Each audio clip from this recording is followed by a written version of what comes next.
हे एव्हरीवन, स्वागत आहे तुमच्या सगळ्यांचं ट्रेडिंग डिक्शनरीजच्या डे 4 मध्ये.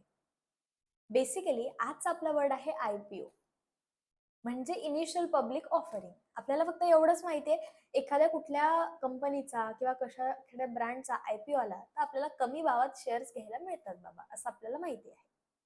सो हे घेतल्यानंतर आपल्याला काय फायदा आहे किंवा कंपनीने ते शेअर्स विकल्यानंतर कंपनीला काय फायदा होणार आहे, ओव्हरऑल हे थोडंसं आपण लक्षात घेऊया. बेसिकली आयपीओ म्हणजे initial public offering. For the very first time जेव्हा एखादी कंपनी स्वतःचे शेअर्स जे आहे ते सर्वसामान्य जनतेला जेव्हा विकते, त्या कन्सेप्टला बोलतात आयपीओ. आता एखादी कंपनी जेव्हा बिगिनिंग फेज मध्ये असते, ग्रोथ फेज मध्ये असते, त्यावेळी कंपनीला गरज असते फंडिंगची.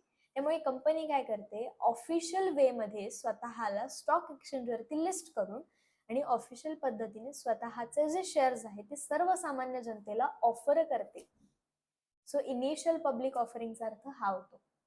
आणि कंपनी हे शेअर्स जेव्हा आपल्याला अलॉट करते किंवा ऑफर करते, ते शेअर्स आपण कमी कमी भावात घेण्याचा प्रयत्न करतो आणि घेतल्यानंतर शेअर्सच्या बदल्यात आपण कंपनीला काय करत असतो, फंडिंग करत असतो आणि त्या बदल्यात कंपनी आपल्याला काय करत असते, शेअर्स देत असते.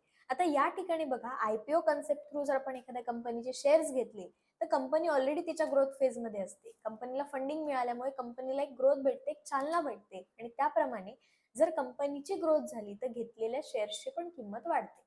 सो या ठिकाणी दोन जणांना फायदा झाला, एक कंपनीला आणि एक आपल्याला. कसा? कंपनीने शेअर्स आपल्याला विकले, कमी भावात विकले, पण ठीक आहे, आपण ते शेअर्स घेतले आणि त्या बदल्यात कंपनीला फंड दिला. सगळ्यात पहिले कंपनीला हा फायदा झाला की कंपनीला फंडिंग कलेक्शन आलं. आणि दुसरी गोष्ट, या कंपनीचे शेअर्स आपण घेतले, जशी शेअर्सची किंमत वाढेल, जशी कंपनीची किंमत वाढेल, तशी शेअर्सची पण किंमत वाढते. So hope so IPO concept काय आहे तुमच्या लक्षात आलेली असेल. If you like this video, don't forget to like, share and subscribe. Thank you so much.